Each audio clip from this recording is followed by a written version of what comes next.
6 महीने हो चुके हैं इसराइल और फ़लस्तीन के बीच जंग शुरू होकर, और इन 6 महीनों में फ़लस्तीन के लोग हद से ज़्यादा जुल्म सह चुके हैं। इसराइल ने 20 लाख फ़लस्तीनियों को एक एयरपोर्ट से भी कम की जगह में रहने पर मजबूर कर दिया है।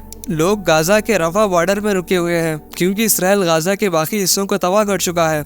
7 अक्टूबर से अब तक फ़लस्तीन के 30,035 लोग मारे जा चुके हैं और इसमें से 13,430 बच्चे थे।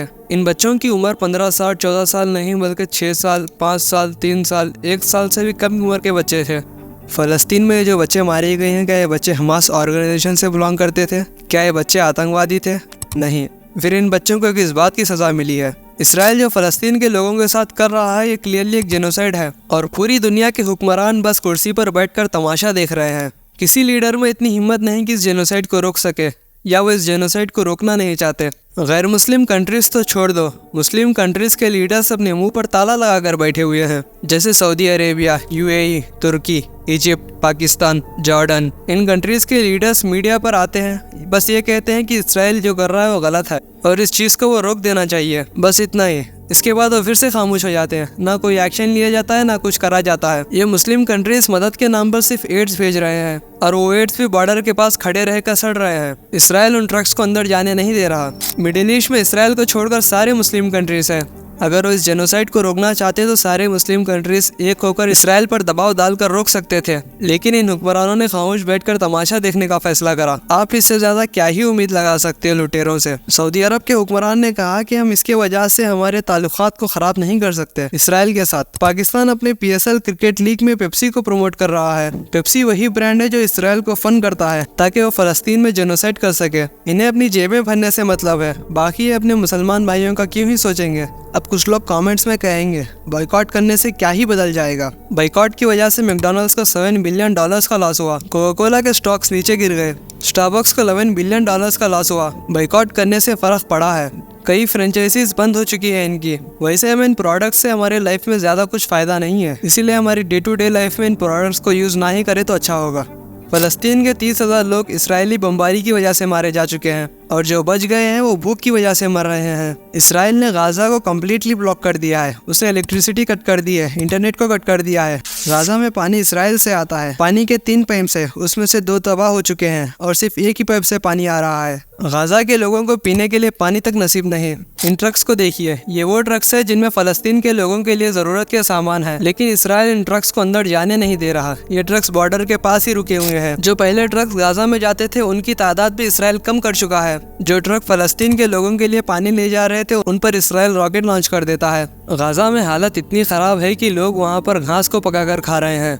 जानवरों के चारे से रोटियां बन रही है जो लोगों से खाया नहीं जा रहा। गाज़ा के लोग घास, पत्ते, जानवरों का चारा, चिड़ियों का दाना, गधे का चारा ये सब खाने पर मजबूर है। इसराइल ने फ़लस्तीनियों का खाना पानी पूरी तरह से बंद कर चुका है। शायद अब वो गाज़ा के लोगों को भूख से तड़पा कर मारना चाहता हो। इन बच्चों के तस्वीरों को देखिए, खाना ना होने की वजह से इनका क्या हाल हो चुका है। इनके शरीर से गोश्त मानो गायब हो चुका है, सिर्फ हड्डियाँ दिख रही है इनकी। ये वो जगह है जहाँ पर फ़लस्तीनियों के लिए खाना बन रहा है, लेकिन क्या इतने सारे लोगों के लिए इतना खाना काफ़ी होगा? इसराइल ने गाज़ा के लोगों के लिए अनाज का सप्लाई रोककर गाज़ा के लोगों के पेट के अंदर भूख का बम फिट कर दिया है। जो लोग इसराइल के बम से बच गए वो इसराइल के अगले बम गिरने से पहले ही भूख से मारे जाएंगे। चूहों ने जो खाना खाकर छोड़ दिया है, लोग वो भी खाने पर मजबूर है। पत्ते और टहनियों को उबालकर उनका सूप बनाकर पिया जा रहा है। गाज़ा का हर एक इंसान अपने एक वक्त का खाना छोड़ रहा है। लोगों को खाने के लिए खाना नहीं मिल रहा है, अगर मिल रहा है तो वो अच्छा नहीं मिल रहा। वो खाना खाकर उनका पेट खराब हो रहा है।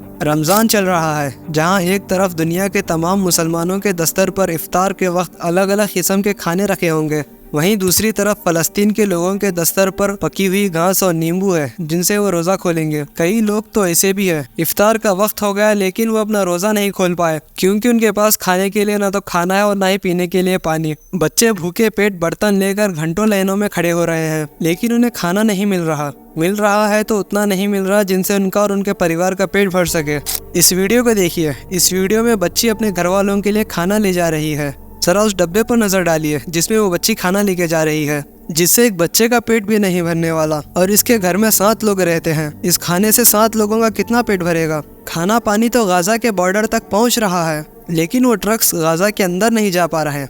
क्योंकि इसराइल ऐसा होने नहीं दे रहा। वो सामान गाजा के बाहर खड़ा रहकर सड़ रहा है, लेकिन फ़लस्तीन के मजलूमों तक इसको पहुंचने नहीं दिया जा रहा। इसराइल का मंसूबा तो यही है, वो कैसे भी करके फ़लस्तीनियों को रफ़ा बॉर्डर से भी निकालना चाहता है। इसराइल के इरादे तो गाजा पट्टी को अपने कब्जे में लेना है। वो पूरी तरह से फ़लस्तीनियों को उनकी ही कंट्री से बाहर निकालना चाहता है। वो बस एक बहाने की तलाश में था और हमास उस पर हमला करके वो बहाना उसे दे देता है। जहाँ पर खाना पानी ना हो वहाँ पर दवाइयाँ क्या ही होंगी।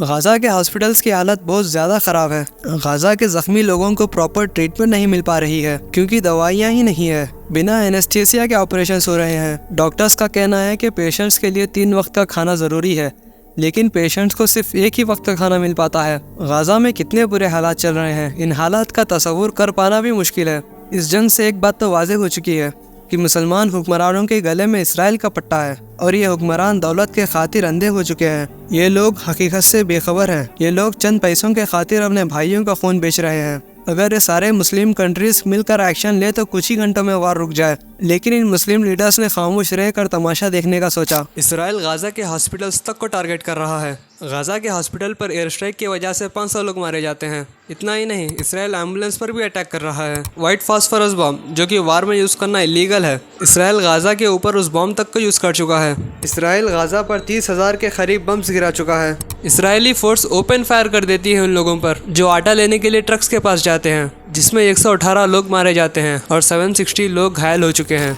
इसराइल जो गाजा में कर रहा है वो क्लियरली एक जेनोसाइड है और इस जेनोसाइड को दुनिया के 8 बिलियन लोग देख रहे हैं। हम गाजा के लोगों के लिए सिर्फ आवाज़ उठा सकते हैं। गाजा के NGOs को डोनेट कर सकते हैं ताकि फ़लस्तीनियों की कुछ मदद हो सके। फ़लस्तीन के लिए आवाज़ उठाना सिर्फ मुसलमानों का काम नहीं बल्कि पूरे इंसानों का है, क्योंकि यहाँ पर इंसानियत का खात्मा हो रहा है।